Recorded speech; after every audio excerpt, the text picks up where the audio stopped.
Hello, everyone. Thank you for your patience. My computer died with 2 more slides to go.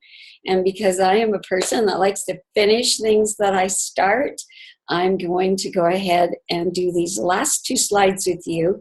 And I apologize for the inconvenience and hope that that little break is good for you. Really, the optimal learning occurs in 20 minutes. So any kind of little break that you can have makes a big difference. So I'm going to share my screen and hopefully we'll start right with that slide where we left off.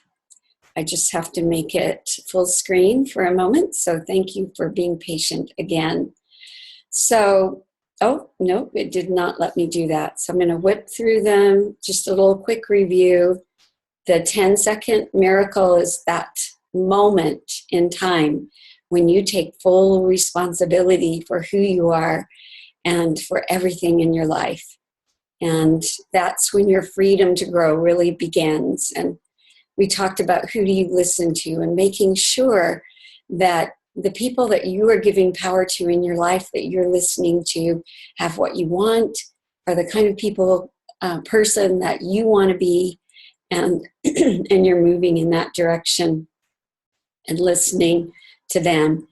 We talked about your teachability index and where you are in your willingness to learn and your willingness to change, and the training balance scale and how your thinking and your thoughts and that motivation and attitude and your emotions and feelings and intentions way outweigh the impact on what you're creating in your life than the actual activity. Because if the thinking is right, then the activity will naturally flow from it. You will be so excited and love what your dream and your goal, that it will surface creatively the things you need to do to achieve it. So it's very, very powerful to realize that you need to put time into it. 99% to 1% is the one that Kevin Trudeau shares, and others will say 90%, but everyone agrees that your success is right here between your ears.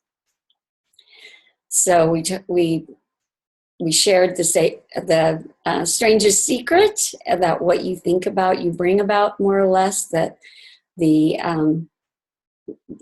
that what you think about most of the time is what is created in your life. And then we went through, and I actually made a mistake, I think, in this, and I didn't correct myself, but you start with unconscious incompetence, move to conscious incompetence, where you actually know. First one, you don't know that you don't know. The second one, you're conscious that you don't know how to do this. And then the next level is conscious competence, where you learn the steps and the things you need to do, and you consciously work on those. And you get to a point where you are consciously competent. You can drive that car, but you have to think about every single step and remember it. And then one day you become unconsciously competent. And whatever skill that is, then it becomes a part of you. It's just who you are now. And it's written on your heart, as ancient writings say. So we talked about finding the joy in the journey, and that the prize is really who you become. And you can choose to develop you. Spending time actually working on becoming you. And you know what? You can actually impact every area of your life by doing that. And then making sure that your feelings, that you're paying attention to your feelings, that you're feeling good, that you're developing belief in yourself, and you're speaking life through your language, that you are reflecting what you want in your life by the things that you say. And then changing negative patterns, smiling, changing your physiology, interrupting that negativity, the cancel, and putting on your raincoat and umbrella if you have emotionally abusive situations in your life, or people that don't see you and hold you in your highest possibility. It's okay. You can hold yourself there. And if you can limit the amount of exposure to that. Of course, you're going to move forward faster. And then looking for the gold, looking for the good, looking for the great. We talked about the quality of our questions and how it's reflected in our life, and learning to ask questions that empower us and help us to be more and to do more and to have more and give more.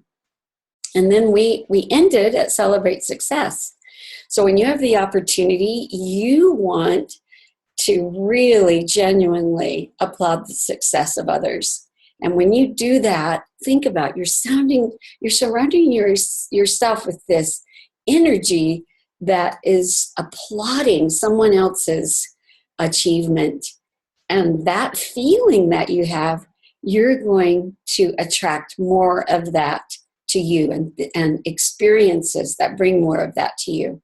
So our tendency, as we talked about, is to compare ourselves. And so if you're in that situation and you compare and you feel like less, so you don't clap, what are you going to attract more of? More of that. And I love the little saying, comparison killed the cat, not curiosity. So just remember that you are uniquely you, and you have a path, and you have a purpose, and no one else on this earth can fulfill it. That is what you were sent here to do. And you deserve success, you deserve happiness, and you deserve all that you desire. I love this quote by Zig Ziglar, and I want to end with it. You were born to win. You were designed for accomplishment. You were engineered for success.